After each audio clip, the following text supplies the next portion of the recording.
Well, hello, Helen. Very nice to see you. You staying How's it well? going?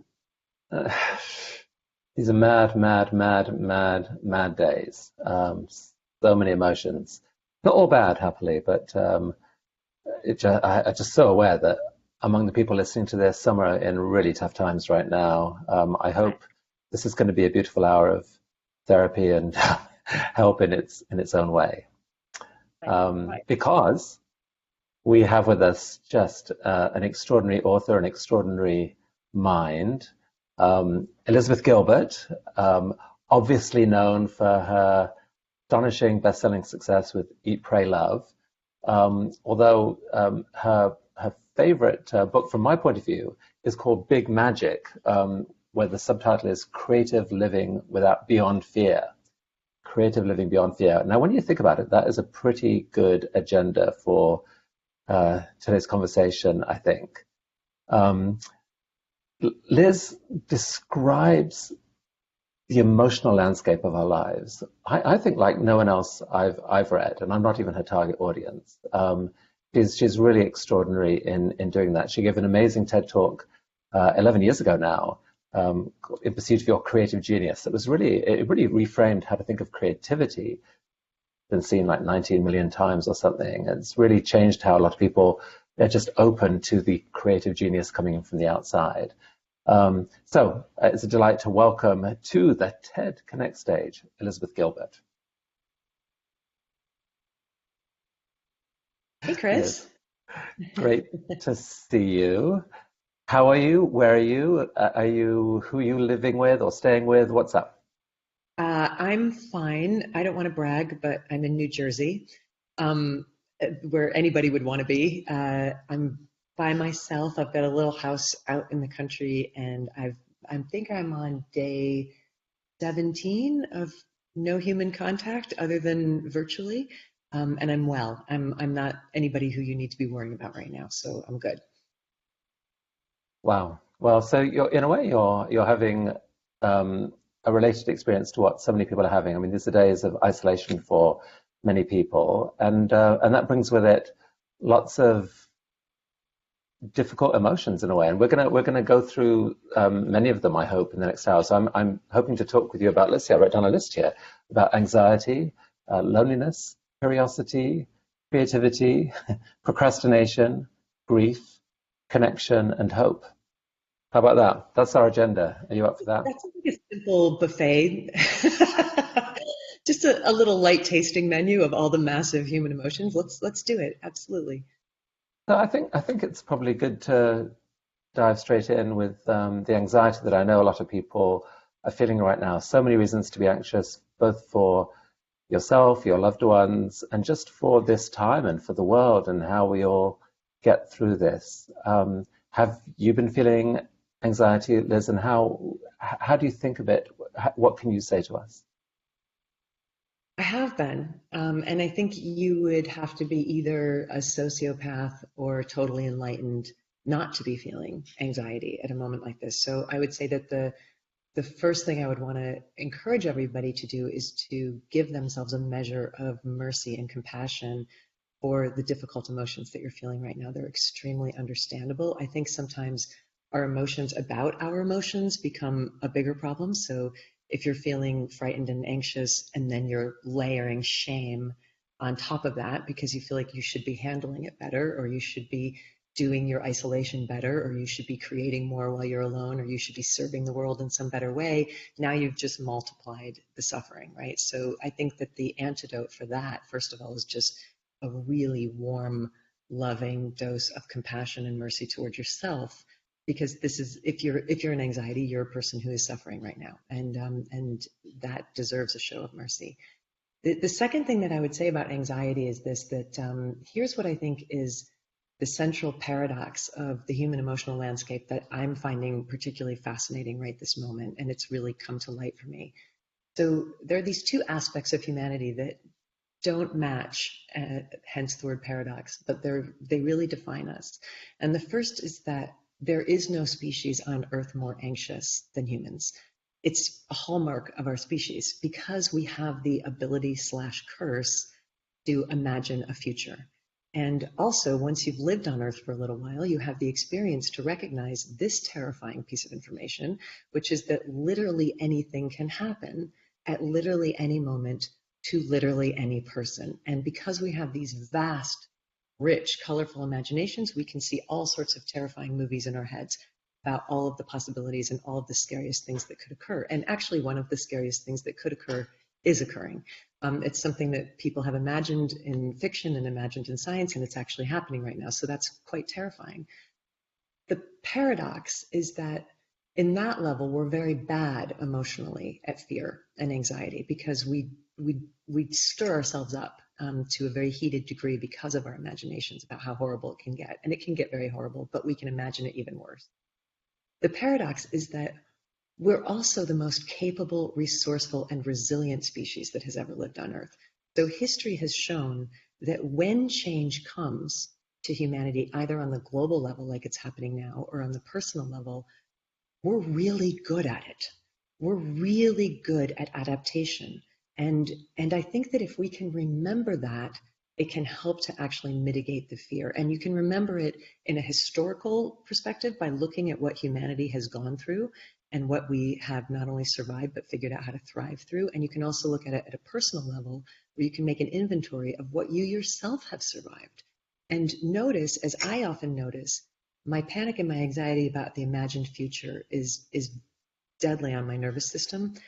But I actually have discovered that when there's an actual emergency in the moment, I tend to be pretty good at it.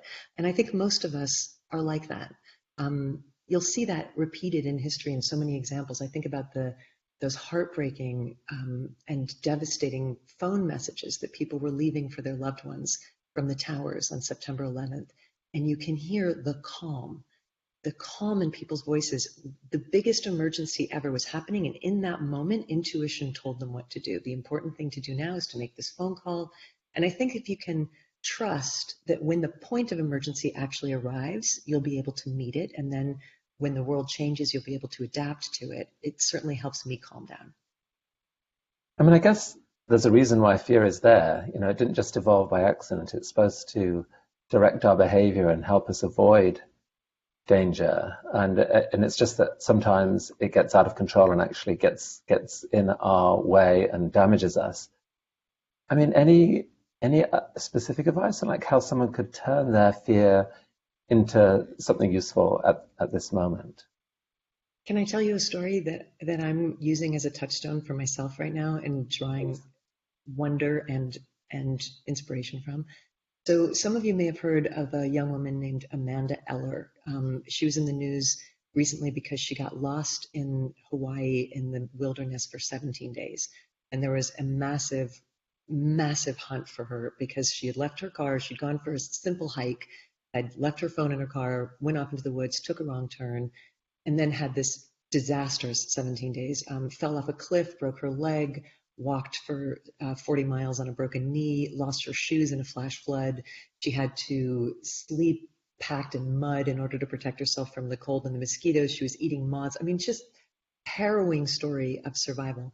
I met her recently, and she was so lit and radiant with this kind of serenity and this kind of wonder and joy. And I said, how are you like this? You know, you went through one of the most traumatizing things that a person could go through. I said, well, first of all, I discovered that I can survive anything, going back to this idea of how resourceful and adaptive humans actually are. But the piece of her story that I am just using like a life raft right now is that she said on her second day in the jungle, when she realized that she was truly and very much in trouble. She'd already spent one night in the woods and she was completely lost and she was totally alone and no one knew where she was. And she was full of terror. She said she closed her eyes and she prayed or asked or requested. She made a wish to herself, to consciousness, to the universe. And she said, please take my fear away. And when I open my eyes, have it be gone, and have it be gone, and have it not come back. And she opened her eyes and it was gone and it was replaced by intuition. And I think intuition is a little bit the opposite of fear, because fear is the terror that you feel about a frightening imagined future. Intuition can only happen when you're in the moment. And so from that point forward, she did not experience fear for the rest of the time she was in the woods. She just was guided by some deep intuitive sense located somewhere between her sternum and her navel. And in every moment, she would ask it, right or left, up or down, eat this, don't eat this, and just trust it. Complete, absolute surrender to the intuition of the moment. And she said it hasn't returned. The fear hasn't returned, and she still guides her life that way.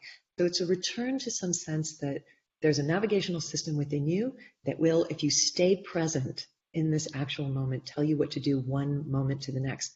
Now, if you want to suffer, hop out of the moment and imagine a future, and then you can suffer indefinitely. So it is almost like a spiritual or meditation practice. And anybody out there who's done any spiritual or meditation practices, this is what you were practicing for. You're practicing for this moment. And those of you who haven't tried that, this might be a really interesting, be centered in the instant. Wow, that's a remarkable story, and I guess what I'm hearing is two things. It's one, just like the reaching out to the universe there, but specifically there was a decision to let go of the future and just to focus on the moment. That's it. Yeah. Mm. Nothing will bring you more pain than the future. And I see what I'm seeing happening right now. I said this to you the other day, Chris, is, there's a relatively small percentage of the population who will suffer physically from this disease. And there's a larger percentage who are going to suffer economically from it. But then there's this massive, uncountable number of people who will and are suffering from it emotionally. And right now, those people are my concern because they're really in pain. And there's millions and millions. So you're living there by yourself, Liz, and many others are in that same circumstance right now. I suspect some are feeling like crushing loneliness. Talk about that. How do you handle loneliness in a situation like this when it's so alien to everything that we as a social species are usually about? We crave other people, we crave touch, we crave hugs, we want to be there with people. How can we avoid this being a period of crushing loneliness? I don't think you can avoid it, but I think you can walk toward it. And I think that for me, I've deliberately many times in my life gone off into isolation in order to face those things. I've gone on long meditation retreats.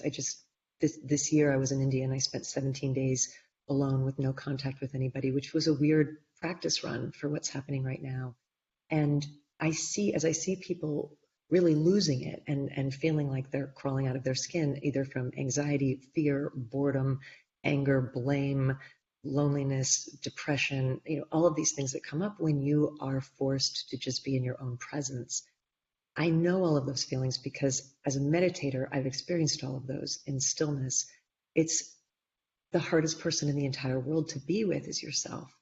And so the only way that I learned as a meditator to be able to survive and endure my own company was with universal human compassion toward me.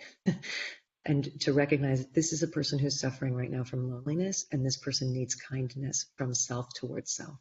And it's a very high teaching, but I think that it's a very interesting moment to practice that. And so what I would suggest to people, and again, this takes a certain amount of resolve, and it takes a certain amount of curiosity about learning more about the human experience. What I'm seeing people do is people are spinning away from that isolation because they're so terrified of it. What happened with the world right now is that basically all of our pacifiers were yanked out of our mouths. Everything that we ever can do and reach for that can get us out of having to be in the existential crisis of being alone with ourselves was taken away. And I see people rushing to fill it. I mean, constant Zoom meetings and constant parties online and constant interaction, and all of that is lovely, but from a spiritual and psychological standpoint, from a creative standpoint, I would say if you have any curiosity about this, don't be in such a hurry to rush away from an experience that could actually transform your life. I think sometimes the experiences that can transform us the most intimately are the ones that we want to run away from. And I think of a story that the Dalai Lama told about one of his teachers, and he's when the Chinese invaded Tibet, and all the monks were running into India for safety. One of his teachers, who was one of the great masters, the last glimpse that the Dalai Lama had of him was that he was walking into China. very patiently and very slowly toward it. You know, everybody else was running away from it. He was walking toward it. And I think there's a level at which first responders do that, and in the real world, in an intimate way, they go into the emergency, they go toward the emergency. All the people who are trying to solve this now in worldly ways are walking toward the emergency. But there's a way that you can do it emotionally as well, and that is to walk with curiosity and with an open mind toward your most difficult and painful emotions without resistance, and say, what is it like for a person to feel like they don't have something to do for an hour? And you can open up your compassion in that. There's so many lessons in compassion that can be found here. How about a general universal mercy that we can all feel toward people who are in solitary confinement? Let's have that be part of the conversation. Now you've experienced it for 2 days in your own house. Maybe it's time to change the prison system. Do you see how hard this is? Or you can have compassion toward people who've lost a loved one and they're alone. You can open up, by feeling your own feelings, you can open up your feelings more universally toward the world. So I think there's a great opportunity here for growth on the personal level, but you have to have just almost like a whimsical curiosity to be the one walking into China rather than the one away from it. And that's how I'm doing it right now. So let's follow up on that word curiosity that you've used a few times there. I mean, a lot of wisdom that I've heard sort of thrown around online right now is this is a great time to follow your passion and, you know, dive deep into whatever it is you've most been wanting to do. I mean, in Big Magic, you made an argument that following your passion isn't necessarily the wisest strategy. You argued, no, don't do that. Follow curiosity. Does that apply now? Make that case. Yeah, you know, I've been on a personal crusade to rid the world of the word passion because I feel like as an instruction for people on how they should be living, because I know that in my case it brings me nothing but anxiety. Purpose is another one that has become a cudgel that we use to bludgeon ourselves into thinking that we're not doing enough, or that we're not doing life right, or that you're supposed to be more useful and more productive. You're supposed to be changing the world. You're supposed to be uncovering some particular talent that only you have, and with it, you're supposed to then transform everybody and monetize it. No pressure. You know, I start to get hives even repeating that, but that's the cultural, that's what we've been taught. You know, that's what we've been taught, is that purpose and passion are everything. I would like to replace it with a far gentler word. And I think curiosity is very gentle because the stakes are so much lower.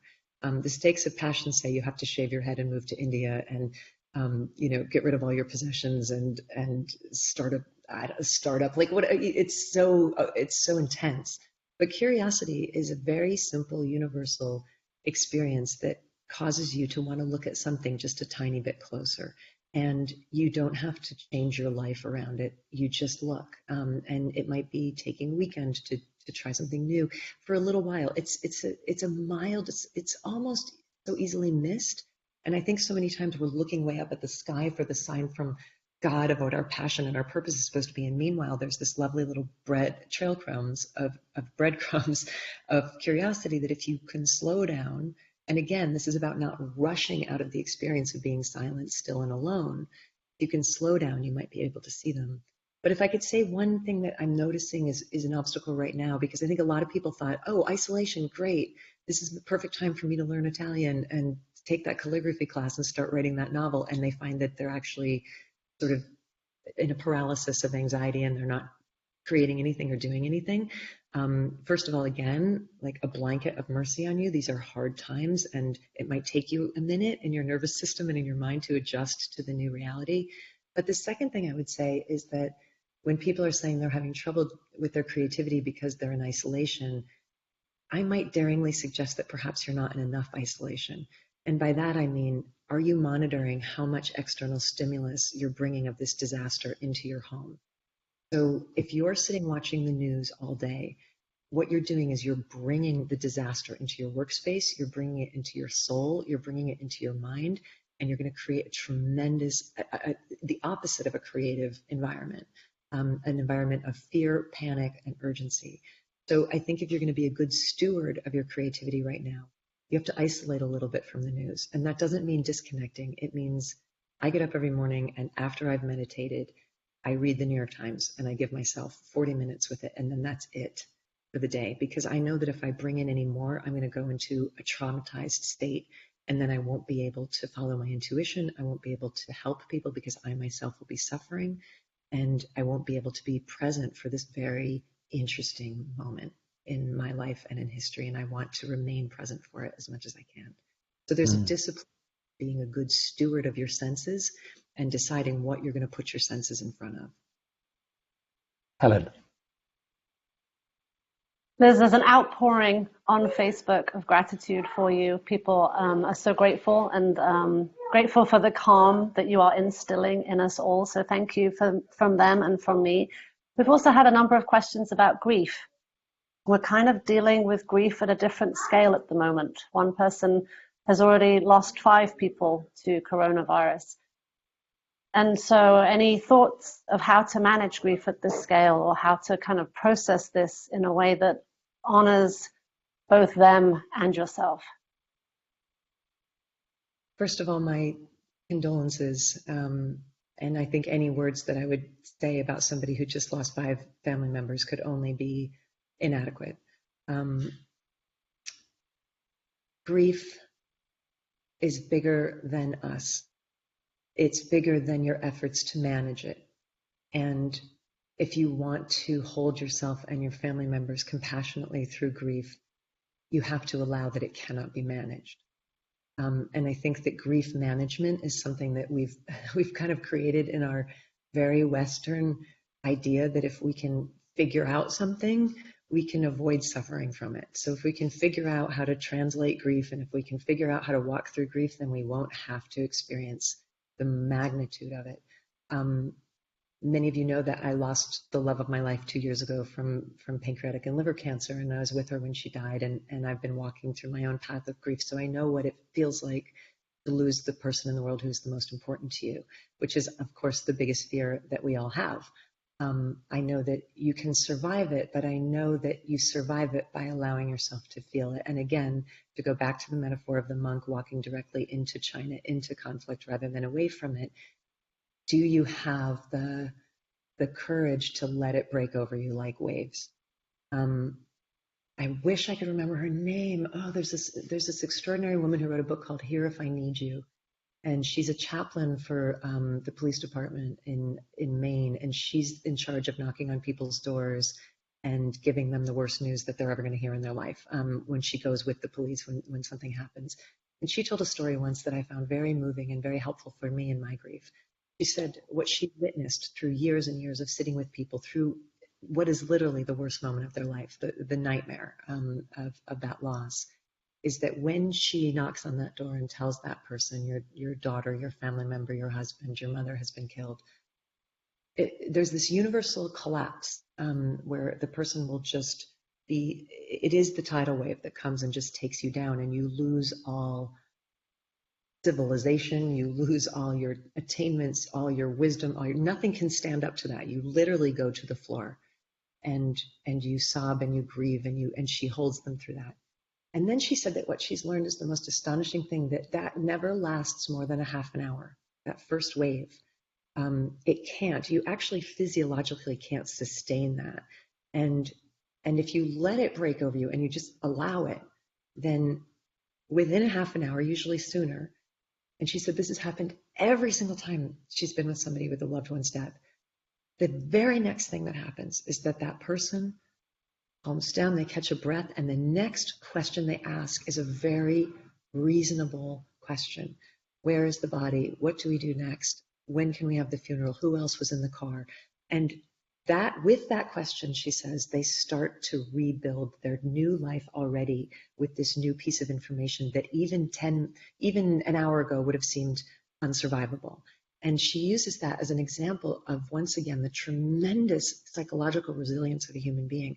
And it doesn't mean that they will never grieve again. It doesn't mean that their grieving journey is over. It just means that somewhere in their mind, it's landed. And now already they're making a plan about, okay, who do we need to notify? What's the next thing we need to do? And again, if you can remember this, as you go through your panic, if you can remember that in the moment of emergency, there will be an intuitive, deep sense that will tell you there's going to be some next steps, and it's time for us to take those next steps. And if you can also remember that resilience is our shared genetic and psychological inheritance. We are, each and every one of us, no matter how anxious you feel you are, no matter how ridden by fear you feel you are, every single one of us is the genetic survivor of hundreds of thousands of years of survivors. Like we are all, each one of us came from a line of people who made the next correct intuitive move, survived incredibly difficult things, and were able to pass their genes on. So almost at a biological level, you can relax into a trust that when the moment comes where you will be faced with the biggest challenge, you will be able to draw on a deep reservoir of shared human consciousness that will say, now it's time to make the next move and we can do this.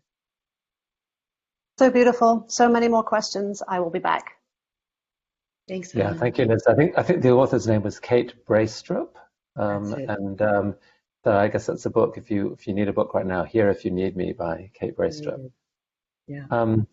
Liz, you and I got to have a conversation a few months after Rhea passed away. It was actually the first ever episode of the TED Interview podcast we did, and I found that it's probably my favorite episode ever of the TED Interview. Like it was so moving how you spoke about your grief then, and I feel like that's a potential resource to people. I know we were both sitting there shedding tears, and I found that an extraordinary experience personally, to be sure. But somehow, in this moment, if you follow this journey of curiosity, if you walk towards some of the harder moments, do you think that this actually can be a creative time for people if they're willing to do that? Absolutely. And I think it can be, and I don't think creativity in this case has to necessarily mean that you write the great American novel or start that business you always intended to start. It doesn't need to be so literal. It's, we're going to be creating new worlds and new lives on the other side of this. And we're going to be doing that individually, and we're going to be doing that collectively. I think of the shoots of small trees that can only come up after massive forest fires, where seed pods have to explode under great heat. We're in a kind of crucible moment right now. And I wouldn't begin to have the hubris to predict what sort of creativity will come. But if history is any measure, what we'll probably see is people at their best and people at their worst. But I think we'll see more of people at their best because that's typically how it works. I mean, your model of how creativity happens is that it doesn't all come from within. It's not like you have to sit there saying, okay, this is my moment to be creative. Come on, be creative, be creative. It involves fundamentally an openness to something coming to you, to be open, to be curious, listening, but then just to be open to that moment. I mean, perhaps that could apply even more now than ever, just because we have this almost some of the external. I mean, we have this huge distraction of the news. Some other distractions are taken away. Is there a chance that if people listened, they actually can receive more at this moment? I think so, and I think again, if you stop thinking about your self-isolation and your social distancing as quarantine, and you start thinking of it as a retreat, you'll find that you can't really tell the difference between quarantine and a retreat. A lot of you out there have dreamed, I've heard you, because I talked about going to India to an ashram for 4 months, and God, I can't tell you how many years of people I've heard say, I wish I could do that. I'm like, well, you got it. And by the way, this is what it felt like. This is what it felt like, to learn how to be present with yourself. I think my brain needs to move a bit. To learn how to be present with yourself means sitting in a lot of terror, sitting in a lot of anxiety, sitting in a lot of fear, sitting in a lot of shame, and being able to allow that without having to resist it, without having to reach outside yourself for something to numb yourself with. I also want to tell a story that a friend of mine, my friend Martha Beck, told me about when she goes to South Africa and teaches animal tracking courses, and she works with all these great African animal trackers and these old men who have had these skills passed down for generations. And she was using it as an example of the difference between focus and openness. So I think sometimes the mistake that people make when they want to be creative is they think they have to get really focused. And focus is an anxiety producing energy as well. You got to drill down, and you can feel your whole body tense. But what she described witnessing in these animal trackers is when they go out to hunt for lions, these old men, the very first thing they do is they sit down against a tree and they appear to go to sleep. They drop into a state that she calls, and that the mystics call, wordless oneness. And wordless oneness, you can also call meditation, you can also call it the zone, but it's a stillness where you actually can drop your nervous system into such a quiet place that you have 360-degree awareness of your senses and of presence. And they'll sit like that, apparently doing nothing for an extremely long time, just looking at half-lidded eyes through the world. And then maybe an hour, 2 hours in, all of a sudden they'll say, the lion's over there. And so for me, I've learned hold my creative wishes lightly in that same way. I'm between books right now and I don't have an idea for a book.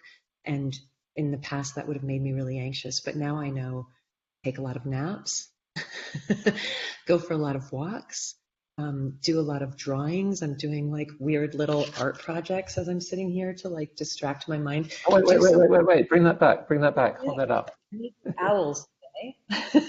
Oh. Aren't they dear?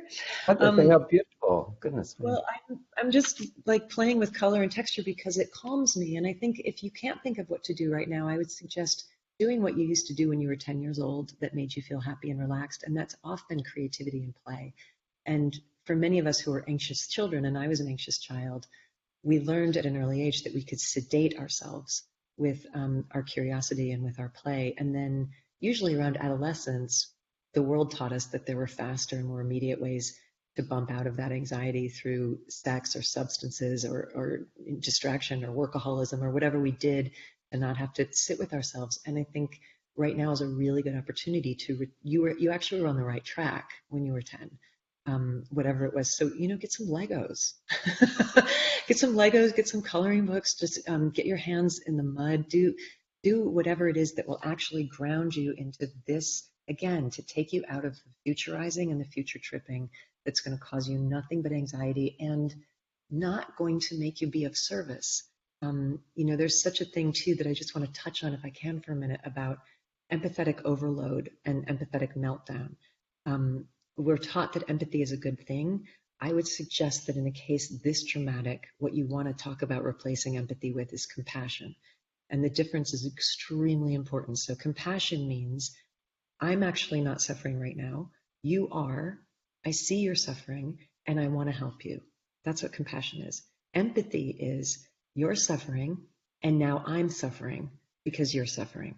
So now we have two people suffering and nobody who can serve and nobody who can be of help. And if you knew how your empathetic suffering actually makes you into another patient who needs assistance, you would be more willing to dip into compassion. And what underlies compassion is the virtue of courage, the courage to be able to sit with and witness somebody else's pain without inhabiting it yourself so much that you become another person who is suffering and now there are no helpers.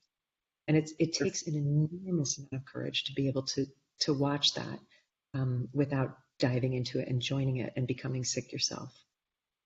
I mean, if empathy is just the feeling, does compassion, your use of compassion, imply that it's turning that feeling into something potentially practical to actually do something, if you can, for that person? It's recognizing that if I feel your pain, I can't help you in your pain because now my pain has taken over me. And I think that sometimes I think all you need to do is know that, and it makes you turn the shift, right? One of my favorite teachers, Byron Katie, says, my favorite thing about my suffering is that it isn't yours. My favorite thing about my suffering is that it isn't yours. My favorite thing about your suffering is that it isn't mine. So it will be eventually, we all take a turn suffering. You cannot move through this earth without it. When it's your turn, you'll know. When it's not your turn, stay out of that field of somebody else's pain because you can't help them when you're in pain yourself. And then see if you can find the inner resolve and courage. And I think some of that is just based on accepting the Buddha's first noble truth, which is that suffering is an unavoidable aspect of life on earth. We're all going to be in it at some point. We've all been in it at some point. And now how can I help? I'm not saying this is easy. I'm just saying also, if you're suffering from empathetic overload and empathetic meltdown, which means your adrenals are up, your stress is up, your endorphins are down, you're going into a parasympathetic collapse, this would be another time to discipline yourself to stay away from the news. Because you actually will have a breakdown and you won't be able to help the people around you who are the people who need help. But have you seen any signs that if someone takes that empathy and compassion, let's say, and decides to act in some way, maybe big or small, on behalf of someone, that actually shifts how they feel, that there's a healthiness to that, or is that the language of just inducing more guilt in people? No, I think there's a beautiful healthiness that can come from being of service, and that's also how I've been medicating my anxiety through this, is by showing up in ways that I can with whatever resources I've got. Here's what you have to keep in mind, though, and this is what I keep reminding people. Right now, in my own personal sphere, there is more need than I have resources to fix. So I have to begin with that reality, and I have to have the courage to sit in that reality soberly and acknowledge that that's the case. The second thing I think emotional sobriety would require of me right now is to recognize that this is going to be a marathon, not a sprint. And so the first week of the crisis, I had this deluge of all my really energized, let's save the world friends, all my creative friends. Everybody was emailing, texting, Zooming, and they all had a response. Let's do this, let's fix it this way. And I found myself joining with some of them and not joining with others, just again, based on my intuition. But I also found myself cautioning them, guys, this is a marathon. We're in mile 1 of what's going to be a very long marathon. So pace yourselves and pace your resources. Don't overgive to the point where you collapse, because we're still going to need helpers 2 months from now, and we're still going to need helpers. And so find a steady pace, and be willing to be in it for the entire long haul. Yeah, Helen. Such great advice, Liz, and so many questions pouring in. One of them is from a therapist who confesses that she and many of her clients are having trouble with the letting go of control in this moment, and wonders if you have any advice on how to let go of control in order to be willing to feel everything that we're enduring. Just this. The sense that you had control was a myth to begin with. And that may not be comforting, except that I find it very comforting. Control is an illusion. And there are times where we're able to fool ourselves, because we're so good at technology and we're so good at creating safe worlds. We're able to trick ourselves into believing that we're in control of any of this, but we're not. And the paradox for me of surrender is how relaxing it is. Nobody ever wants to surrender because nobody wants to lose control. But if you recognize that you never had control, all you ever had was anxiety, and then you let go of the myth of control, I find that if I even say that sentence, I'm losing control, and then I remind myself, you never had control, all you had was anxiety, and that's what you're having right now. So you're not letting go of anything. Surrender means letting go of something you never even had. So there's an awakening that's happening right now, where what's happening is not that you're losing control. What's happening is that for the first time you're noticing that you never had it. and the world is doing its job. The job of the world is to change constantly, and sometimes radically, and sometimes immediately, and it's doing its job. And that is also the normal things. And again, we're adaptive and we're resilient and we can handle it. But I don't kid myself for a minute to think that I'm in control of anything that's ever happening. My realm of control is extremely small. It's usually about might be able to go get a glass of water right now. There's not a lot. There's not a lot that I'm in control of, and I've ever been. Life One more is sand. question. One more question from online, if I may, and then I will jump off again. Chris, you and I, we're all in a pretty privileged position. Ted has been able to go remote. We're able to work remotely, but many, many, many millions of people in the US and beyond are not able to do that, and people are really suffering. How can we help? What are your thoughts about people who are not able to socially distance, who are losing their jobs, the global catastrophe that is unveiling? How can we think about that in a humane and compassionate way? It's crushing. And again, as with the same case of the person who said they had lost 5 family members, I can't, sitting in this position of comfort and safety, say anything that I think is going to be accurate and appropriate to that, other than to say that I just think of this Indian proverb that I keep going back to, which is, I store my grain in the belly of my neighbor. Western capitalistic society has taught and trained us to hoard long before this. Long before this happened and people were hoarding toilet paper and canned goods. Advertising and the whole capitalist model has taught us scarcity. It's taught us that you have to be surrounded by abundance in order to be safe. The disconnect between those who have and those who have not has never been bigger. And never in my lifetime, and probably in any of our lifetimes, has there been an invitation again to release the stranglehold on your hoarding. This is not the time for hoarding. This is the time to store your grain in the belly of your neighbor in a way that is emotionally sober and accurate to what you can give, and to look at that in a really honest way, to not put your own family in danger, to not put yourself in crisis, but to be able to say, what can I offer in the immediacy, and then in the longer term, a conversation about redistribution of resources, and why do so few have so much and why do so many have so little? But that's not a conversation I can fix today. That's again outside of my realm of control. But what I can do is unleash the white-knuckled grip that I have on what's mine, and make sure that I'm going into the world with an open hand.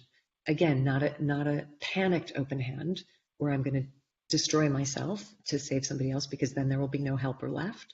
But in a reasonable way, I cannot save everybody. I can save a few, and that's the tragic, but I think sobering reality that I can offer right now. And again, underlying all of that, undergirding all of that, is a recognition that anything that I have to say about people who are in extraordinary suffering right now is not enough. I'll be back. Thank you. Thanks. Liz, talk to me a minute about anger. Like I think a lot of, just from the conversation we just had or just listening to there, there are so many reasons to feel angry right now about what's going on. And part of me feels we should be, that's what anger is for. It's to highlight things that are unjust and unfair and that we must pay attention to. And yet part of me is honestly scared of it. I think there could be an eruption of anger that's dangerous, both personally and for society. Have you felt anger? What are you doing with it? Well, I feel anger at every White House press conference, and I think all thinking people do. I feel angry that this wasn't taken more seriously early on. I feel angry at myself that I didn't take it more seriously early on. As much as I feel contempt and disgust for government officials who I feel were slow to recognize how serious this is, I also have to be really candid that 3 weeks ago, I was one of the people walking around saying, why is everybody overreacting to this so much, right? So I think that we also have to own our own piece of that. And I think there are rolling waves of awakening that are happening in people. And so a lot of the anger I feel right now is for people who aren't taking this seriously enough, who aren't quarantining themselves, who are putting other people in danger. But a month ago, that was me. I was in the Hong Kong airport, sort of sallying through the Hong Kong airport while everybody was scurrying around in masks and gloves, and I was like, what's the big deal? What's everybody so, it takes people as long as it takes them to come to awakening. And some people, we have to also acknowledge, never will. Anger has its place, and I think that righteous anger, which is the kind of anger that says a violation has occurred here, a humanitarian violation is occurring here, can be very stirring for transformation. Again, it's how comfortable can you be sitting with these discomforting emotions, and what are you going to do with your anger? Are you going to laugh at the people who you're quarantined with? Are you going to go on Twitter rants? Is that useful? Is that productive? And so I think there's again, I keep using the words emotional sobriety, but the emotional sobriety that would be required is to feel that anger, acknowledge it, to show yourself mercy for how uncomfortable it is, and then to steadily recognizing again that this is a marathon, not a sprint, see what you reasonably can do to change the situation. I mean, the part of me that's constantly looking for the better narrative hopes that the anger we feel now can almost displace some of, I mean, the world's been an angry place for the last couple of years. There's been so much anger inflamed online. We've made each other angry, often probably unnecessarily, outrage, sparking outrage and disgust, etc. I mean, is there any hope that this is a sort of massive societal shaking up? It's like, don't be so silly. Look at what actually matters here, and that we can at least focus more attention onto the things that, yes, some things that we really should be angry about, but other things that maybe, can lead people to say, human connection, it really matters in this moment. We, from people from all sides, we need each other. We just have to use this as a moment when we come together. How do you think about that? Like, how do we turn some of these negative emotions into a force for good that at least gives us some permission to hope that something special comes out of all this? Well, I think you have to give yourself permission to hope, and I don't think it's unreasonable to give yourself permission to hope, because again, our resilience, our resourcefulness, and the way that history has shown how catastrophe can lead to transformation gives us actually, I think, reasonable cause to hope. One thing that I'm noticing that I'm like a little bit amused by is that when people start predicting what the post-pandemic world is going to be, I notice that their predictions seem to be suspiciously in exact alignment with their personal worldview. So my friends who are utopians are already, living in this utopian future where, this is going to be the big change. My friends who are dystopians are already predicting, that this is the official beginning of the police state and the disastrous new world order. I think there's a lot of hubris in trying to imagine what that new world could be. A quote that I love that a friend of mine always says is, when people aren't busy being the worst, they're the best. And I think that gives me hope. And it's true the other way too. When people aren't busy being the best, they're the worst. But yeah, I think I'm terrible at social engineering, Chris, and you know this, and you have better minds than mine who can come on and talk about this on the global scale. The only world that I have a really intimate, familiar engagement with is this one. And on the individual level, what I understand is that the only world that any of us are ever going to live in is this one.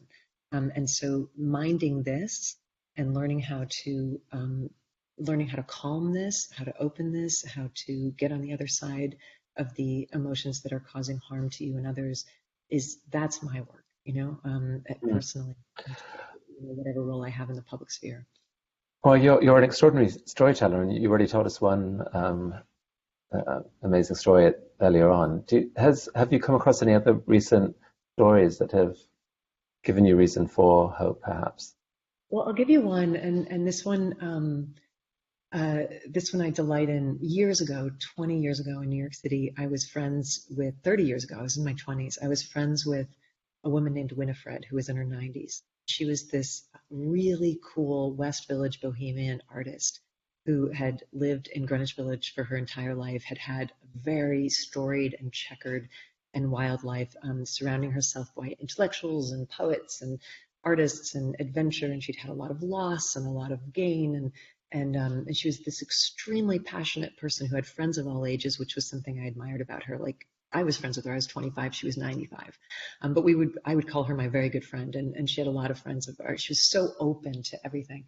And at her 95th birthday party, I asked her, what have you learned more than anything else? Because she was such a creature of learning. I wrote about her in Big Magic. She was somebody who, I said to her one time, what's your favorite book that you've ever read? And she said, I can't say my favorite book because there's been so many, but I could tell you my favorite subject, which is the history of ancient Mesopotamia, which I started learning when I was 80, and it changed my life. And it did. She'd gone on these expeditions to Jordan and Iraq, and she was just so full of living, and I said to her, what have you learned in all of your experiences and all your life?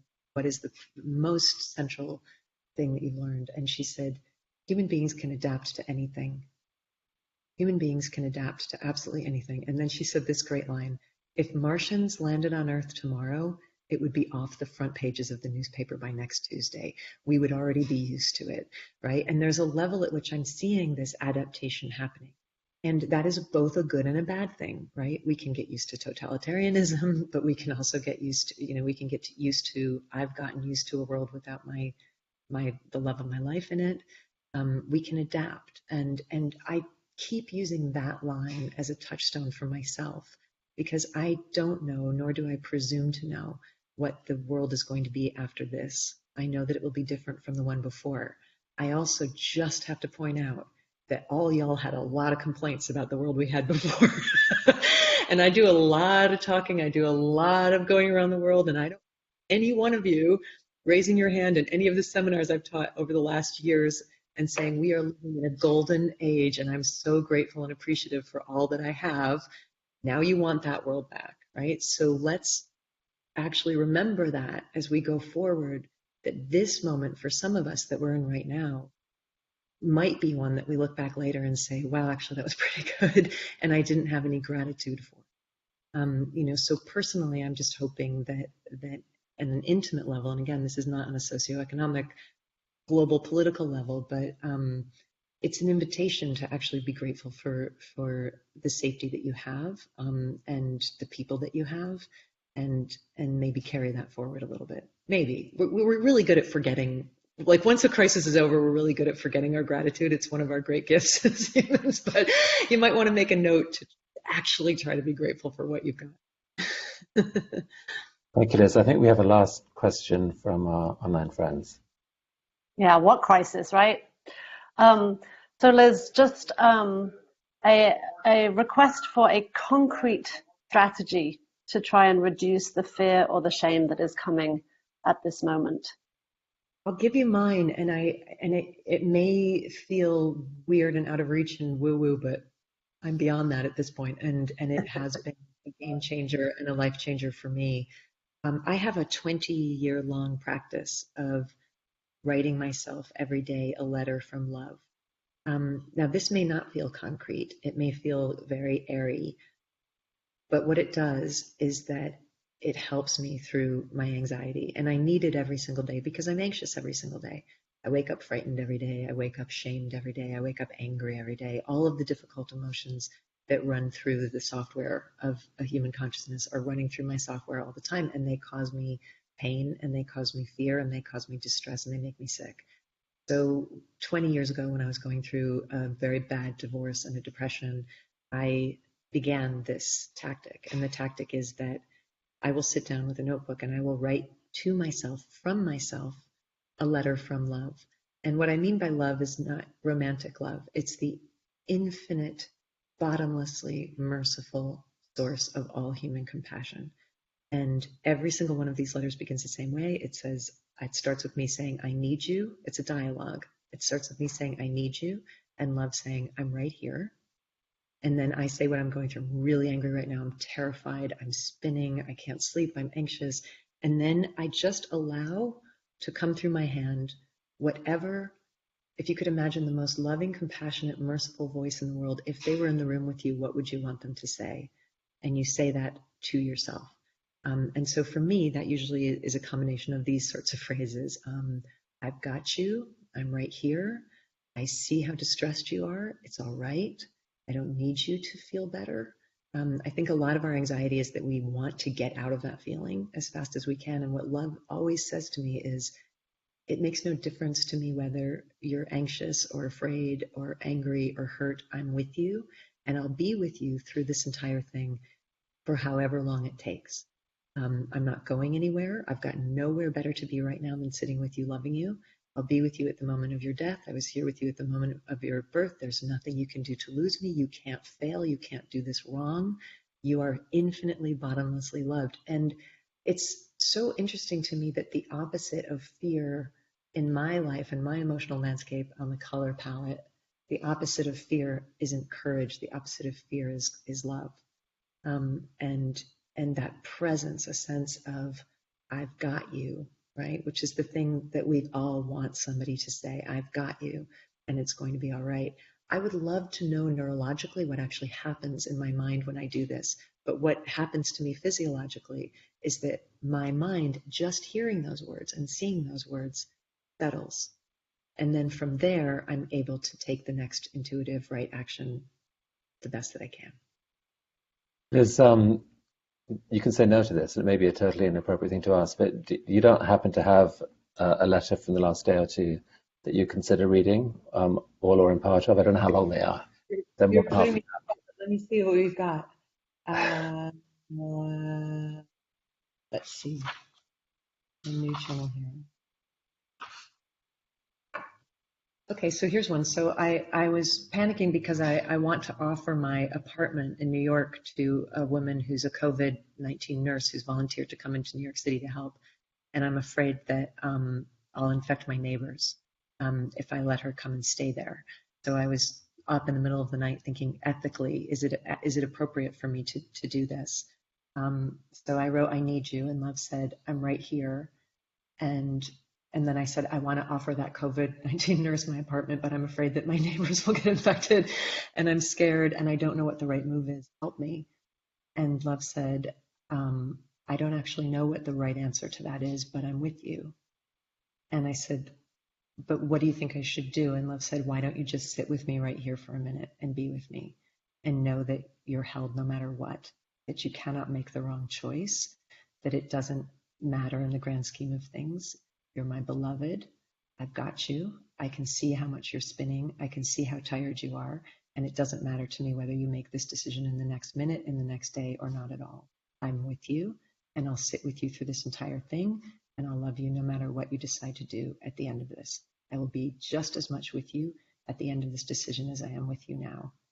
And then I said, so what do you think I should do? And Love says, I think you should go get a glass of water. And I think you should lay down and get some rest. And we'll talk about it some more in the morning. What I've found over the years of writing myself these letters from Love is that Love never gives advice. This is actually really good for all of you who love to give unsolicited advice to people. Love never gives advice beyond, why don't you get a glass of water? Why don't you rest? We'll try this again tomorrow. You're doing your best. This is a hard time, and I've got you. So that's like, I've got 20 years of those journals, and I'm assuming that I'm going to need it for the rest of my life. Wow, that was. I don't know, Helen. I think we might be done. I think I'm done. I can't ask any more after that. I think we're done. How beautiful. Good grief. Liz Gilbert, you're really phenomenal. You've just got this unique way of articulating what others can't articulate, and I think you've brought all of us to a very tender, intimate place, and thank you for that. Thank you, Chris. Thank you so much. Thank you, Helen. Take care of yourselves, everybody, and we're right here with each other through this. We can do this. Thank you, Liz. Goodbye. Thank you. Oof. Oof. Deep Uh, breath. yeah, no, that was special. That was special to me. I hope, I know that you're all in different circumstances online, and that there are so many elements to this thing. There are there's the problems that those of us who are isolated have, and in many ways, those are the luxurious problems, and we're really aware of that.